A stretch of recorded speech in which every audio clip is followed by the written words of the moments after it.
ملک بھر کی طرح کراچی میں بھی گوڈز ٹرانسپورٹرز کی جانب سے ہڑتال کی جا رہی ہے۔ ٹرانسپورٹرز کا مطالبہ ہے کہ پنجاب میں ہیوی گاڑیوں اور ڈرائیور پر بھاری جرمانے اور مقدمات بنانے کا سلسلہ بند کیا جائے۔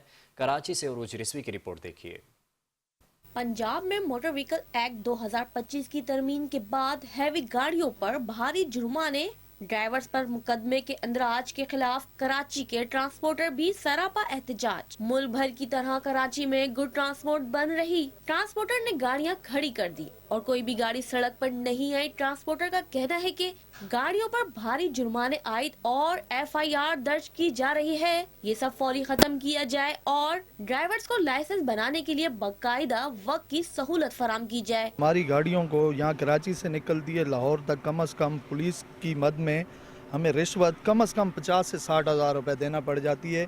اوپر سے ایک دم سے انہوں نے ہمارے اوپر قانون لاگو کر دیے ہیں لائسنس وغیرہ کے، حالانکہ لائسنس کی سہولت ہمیں دیں تو ہم اپنے ڈرائیوروں کے لائسنس بنوائیں۔ کم از کم 1 سال ہمیں دیں ٹرانسپورٹروں کو کہ یہ چیزیں، ان چیزوں کے لیے، اور باقاعدہ کیا نام ہے ہمیں سینٹر دیے جائیں، جیسے NIC کے لیے میگا سینٹر دیے گئے ہیں تو ہم لائسنس وغیرہ ڈرائیوروں کو پرووائڈ کر سکتے ہیں۔ ڈرائیورز کا کہنا ہے کہ سڑکوں پر پکڑ دھکڑ اور راستے بند ہونے کی وجہ سے مشکلات کا سامنا کرنا پڑ رہا ہے۔ مشکلات کا سامنا یہی جگہ جگہ پہ چلان ہو رہے ہیں، تنگ کر رہے ہیں لائسنس کی وجہ سے۔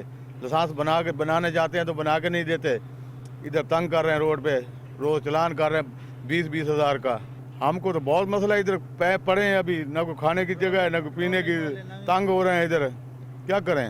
پاکستان گڈ ٹرانسپورٹ الائنس کا کہنا ہے کہ جب تک مطالبات تسلیم نہیں کیے جائیں گے ملک بھر میں لوڈنگ شروع کی جائے گی اور نہ ہی ہڑتال ختم کی جائے گی۔